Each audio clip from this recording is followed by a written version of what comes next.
What's going on, Celestes? This is Nycfc so far, and we're going to be talking about what's been going on this season, all the good things, the bad things, and everything in between. So stick around and up the boys in blue, baby. One must not forget that every first team has a second team. NYCFC 2 keep New York blue and beat the New York Red Bulls 4-2. Shout out to JJ Jimenez for the hat trick. Clutch God. Big shout out to you guys. Congratulations, moving on to the next round. Keep an eye out for these young lads, guys. You know, they are pretty damn good at soccer.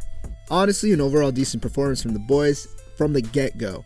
New York applied the pressure and it paid off when Santi Rodriguez scored early in the first half. Fortunately, we didn't make the most of the rest of our chances, and that allowed Portland to absolutely smash and grab a win from us in Yankee Stadium.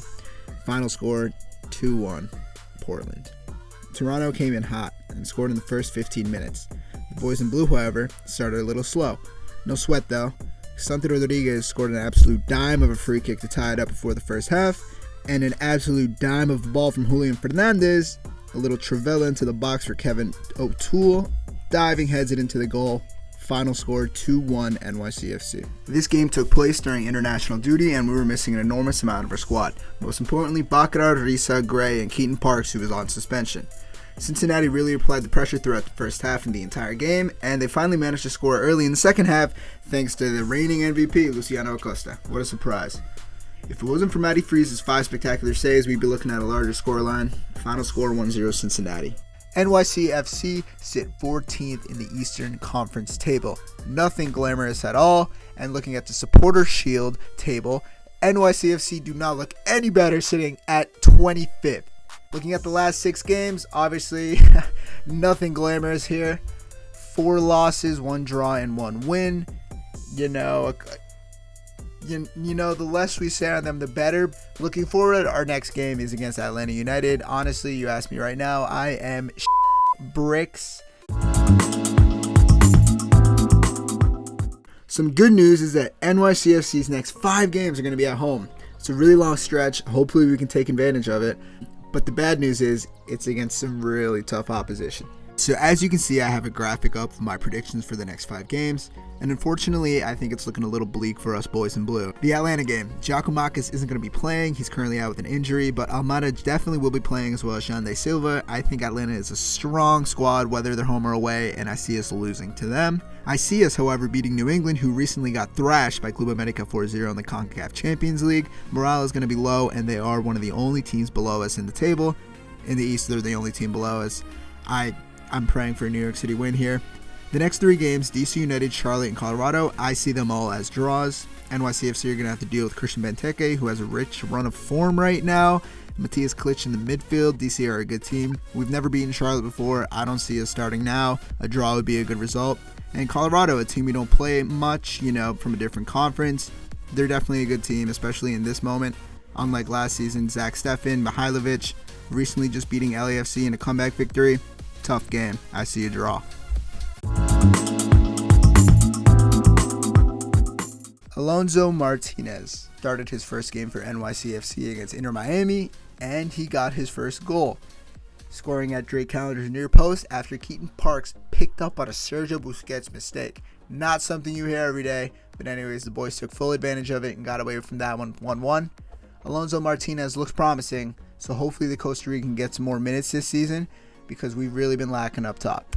Superman Freeze. Some absolute stellar performances from this man in net. I think if it was not for him, we would be we'd be last. Saved 1 penalty, made some really good saves against Cincinnati, as well as Miami. I think Miami was his marquee match. I think I'd be really scared to see where we would be this season if it was not for Freeze. And I think if there's one thing that unites us all as a fan base, is we can all appreciate just how good Freeze has been. Malachi Jones, our 2024 Super Draft pick from Lipscomb University, got his first minutes against Cincinnati. Coming on at the 67th minute with New York already down, you couldn't really have expected him to make a world of a difference, but with the few touches he had, he looked energetic, quick, and most importantly of all, not really nervous. It's really exciting to finally see the 20-year-old lad, and hopefully we'll see much more of him this season. NYCFC is allergic to the final third this season. In 6 games, we've only scored 4. 2 of which were from set pieces. Bakar seemingly is struggling to get firing this season. However, we should note he has already picked up an XG of 2.2. So we just got to boil it down to luck. Bakar is getting really unlucky in front of net, and I'm sure he's going to start scoring soon. The question is just when. In previous seasons, us fans were used to having some magic. We always had multiple players on the pitch who could spark a moment, a skill, or something that would drive us forward as a team. Whether the players were Maxi, Tati, Gabi Pereira, or even Matriza, they could produce magic.